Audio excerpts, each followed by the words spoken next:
Assalamualaikum warahmatullahi wabarakatuh.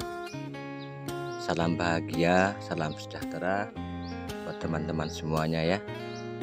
Mudah-mudahan teman-teman dalam keadaan sehat walafiat. Amin ya Allah ya Rabbal alamin.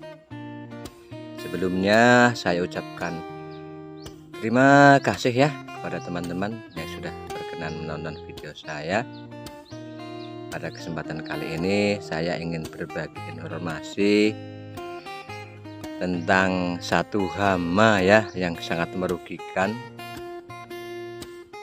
hama yang bisa menimbulkan kerugian sampai 80% kalau kita tidak tangani dengan baik ya. Oke, hama yang saya maksud adalah lalat buah ya teman-teman.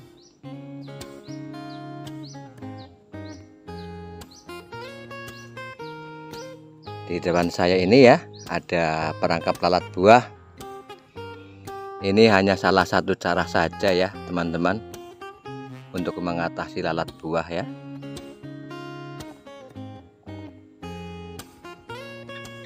Karena banyak cara untuk mengatasi lalat buah ya. Ada yang dengan insektisida, ada yang dengan lem, ada yang dengan perangkap lalat buah seperti ini ya teman-teman. Oke teman-teman, kita lihat dulu ya pare-pare saya ini ya teman-teman. Alhamdulillah ya teman-teman, pare-pare saya ini selamat lah ya teman-teman dari serangan lalat buah. Karena saya dari awal ya, dari awal sebelum parenya mulai berbunga, saya itu sudah memasang perangkap lalat buah ya teman-teman. Meski begitu ya teman-teman, meskipun saya sudah memasang perangkap lalat buah, tetap saja ada 1-2 yang terserang ya teman-teman. Coba kita cari yang terserang lalat buah. Nah ini ya teman-teman, bisa teman-teman lihat ya dari dekat, ini ciri-ciri pare yang terserang lalat buah itu. Buahnya jadi tidak sempurna. Nah ini dia ya teman-teman. Dulu ini yang berlubang seperti ini ditusuk oleh lalat buah betina ya. Jadi lalat buah ini menyerangnya begini ya teman-teman. Lalat buah betina ya titip telur di dalam buah kita ya dengan cara menyuntikkan. Itu ada alat suntik di pantatnya ya, pantat ya, jarum suntiknya, alat suntik telur itu tusukkan ke sini ya. Kemudian betina, lalat buah betinanya menaruh telur di dalamnya ya teman-teman. Telurnya bisa ratusan butir jumlahnya ya. Setelah itu lalat betinanya terbang entah kemana. Telur-telurnya akan menetas di dalam buah pare ini, berubah menjadi larva, kemudian makan daging buah parehnya. Nah ini akhirnya nanti parenya ini membusuk ya teman-teman. Ini sudah mulai kuning ini. Kalau dibiarkan nanti pare-pare ini akan busuk, akan jatuh ke bawah ya teman-teman. Setelah jatuh di bawah, ini larvanya terus berkembang ya, terus berkembang, makan terus dari daging parenya, berkembang sampai dewasa ya. Kemudian setelah dewasa terbang lagi, keluar lagi. Kemudian yang betina kawin lagi, kemudian datang lagi ke kebun kita, kemudian menusuk buah-buah kita lagi. Itu ya teman-teman.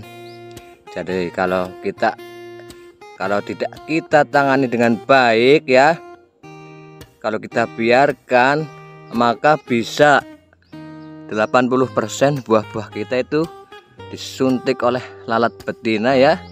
Akhirnya jatuh, akhirnya busuk. Itu ya sangat berbahaya sekali ya teman-teman. Oke, maka harus kita tangani baik-baik ya. Oke, seperti yang saya katakan tadi, meskipun saya telah memasangnya, tetap saja ada serangan. Tetapi sedikit sekali lah ya teman-teman.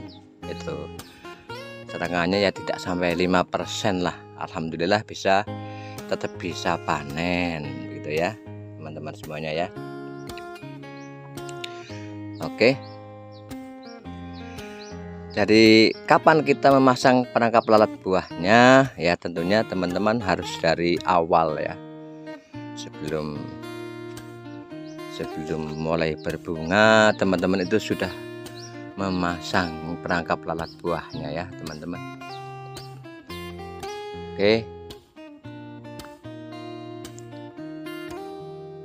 Oke teman-teman, saya jelaskan ya bagaimana cara kerja perangkap lalat buah ini ya. Oke teman-teman ya,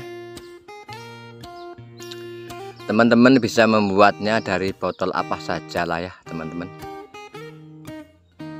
ya. Intinya teman-teman buat lubang seperti ini ya.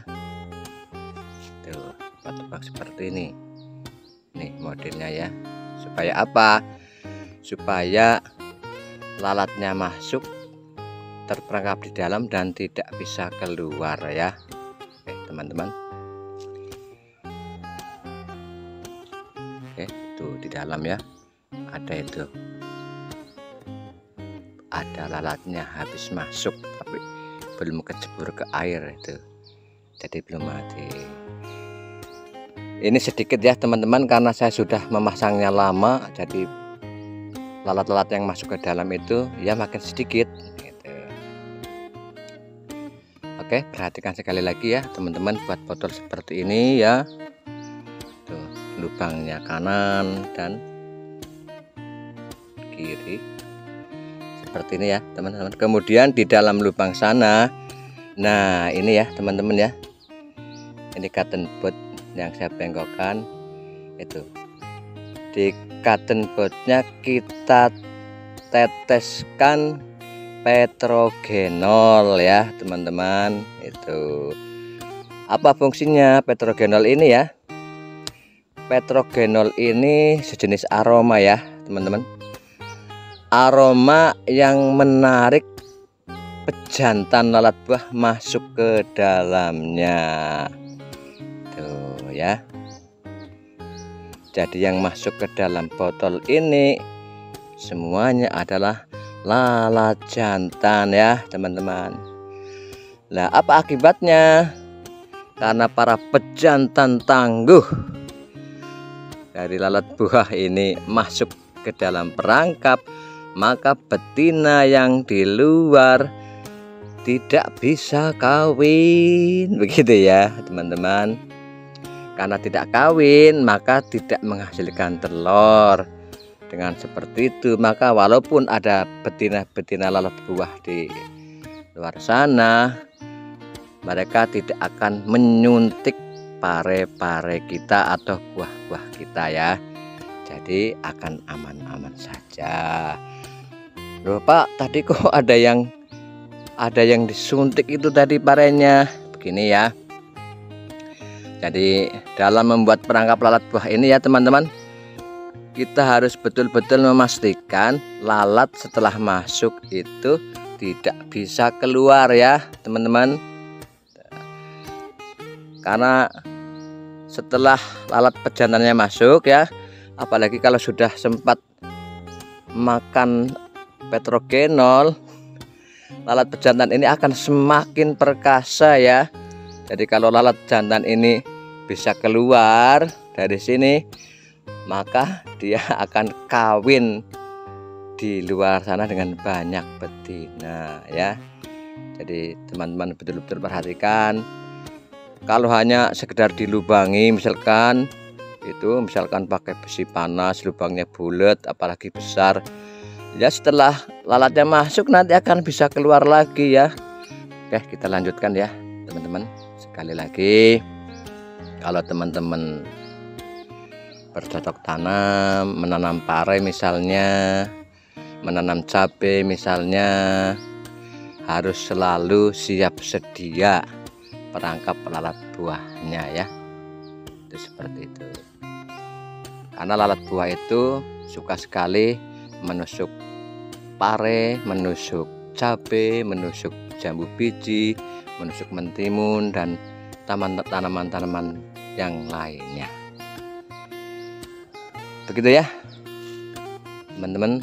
Jadi kalau kita bercocok tanam itu wajib ya, wajib mengantisipasi lalat buah ya teman-teman.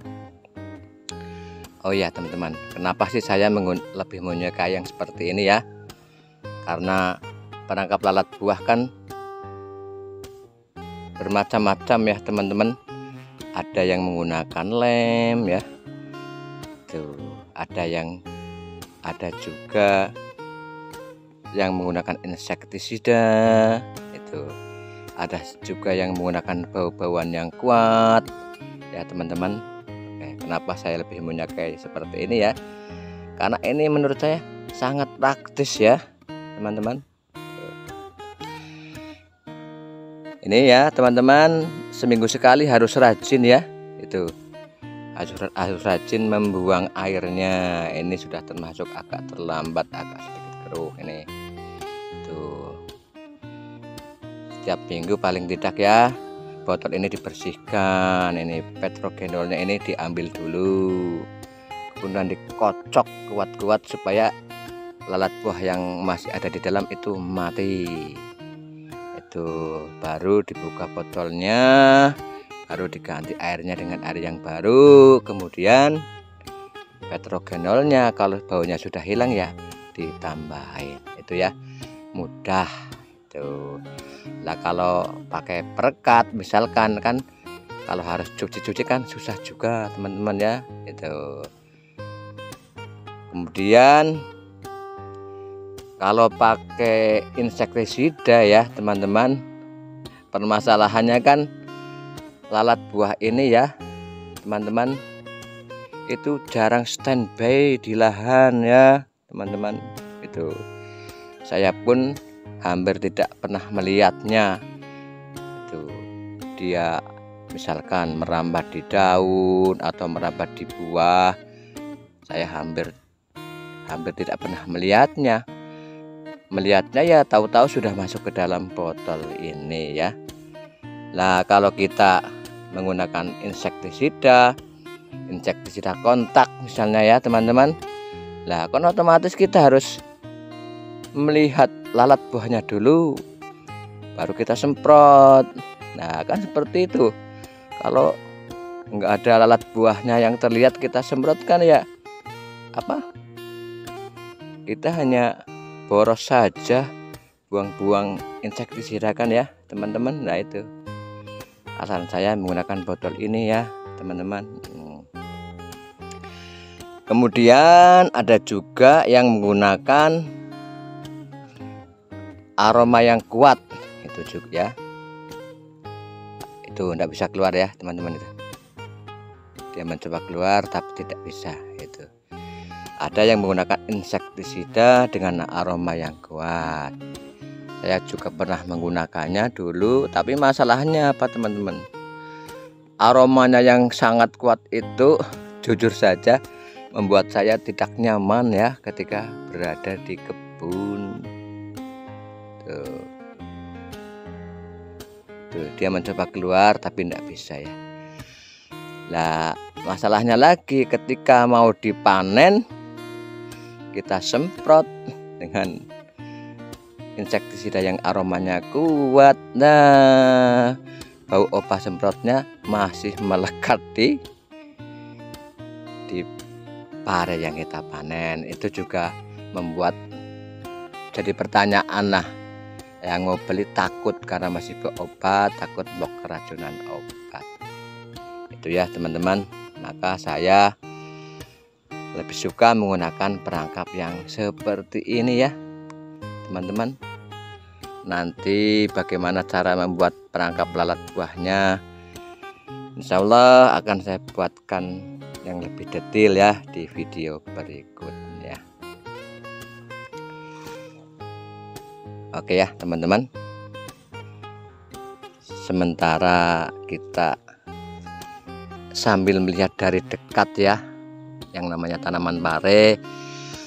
Barangkali teman-teman ada yang belum pernah melihat tanaman pare dari dekat ya teman-teman ya. Ini perhatikan daunnya seperti itu ya, itu daunnya ya, daunnya. Kemudian ini bakal bunganya ya teman-teman, ini bakal bunga nanti tumbuh menjadi bunga. Ini ya, ini yang kuncup seperti ini ya teman-teman.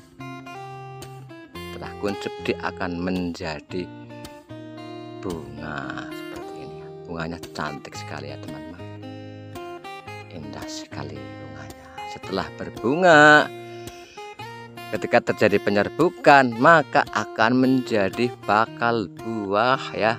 Nah ini ya teman-teman, ini namanya bakal buah. Alhamdulillah ya teman-teman, ini bukti yang sangat nyata bahwa dengan menggunakan perangkap lalat buah maka ya buah kita utuh ya teman-teman ya. Mulai dari bakal buah seperti ini utuh, aman, tidak disuntik lalat buah. Yang kecil seperti itu nih juga utuh ya teman-teman. Nih yang kecil seperti ini juga utuh. Utuh semuanya. Sebagian besar lah saya katakan ya teman-teman, hampir 95% buah-buah kita selamat dari disuntik oleh lalat buah betina.